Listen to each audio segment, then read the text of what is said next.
తెల్లవారుజామున 3ంటికి వెళ్ళేసి అందరం కలిసి మూట మూళ్ళు చదువుకుని ఎక్కడికి వెళ్ళిపోతున్నాం అనుకున్నారు కదా. చివరి వరకు చూడండి, మీకే అర్థమవుతుంది. Hi bros, I'm Pawan.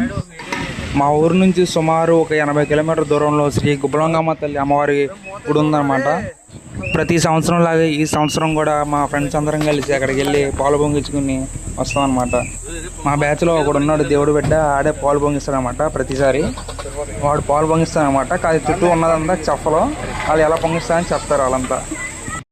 లక్కీగా మేము బుధవారం వచ్చాం కాబట్టి కొంచెం క్రౌడ్ తక్కువగా ఉంది. అదే ఆదివారం కానీ గురువారం కానీ వస్తే క్రౌడ్ మటుకు చాలా బాగుంటుంది. అసలైన గుడి ఇంకా పైన ఉండేదంట, అది పడిపోయిందని ఆ తర్వాత ఇక్కడ గుహలో వెలిసారంట అమ్మవారు ఈ దట్టమైన అడవిలో.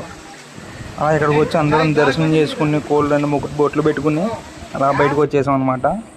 కోడిని తీసుకెళ్ళి బొట్లు రాసి పసుపు పెట్టి లాస్ట్కి వేసి చికెన్ 65 చేసుకున్నాం అనమాట. అందరం కలిసి తెచ్చుకునే అన్నీ తీసి వండుకొని తినేసి కొద్దిసేపు ఆడేసి పాడేసి అలా మొత్తం అన్నీ చదివేసి వచ్చిన దారి పట్టుకొని వెళ్ళిపోతుంటే క్లైమేట్ చల్లగా అనిపించింది అనమాట. అందుకనే చిన్న వీడియో తీసా. ఎలా ఉందో చెప్పండి. మనం కొత్తగా ఛానల్ పెట్టాం ఫ్రెండ్స్, కొంచెం సబ్స్క్రైబ్ చేసుకోండి.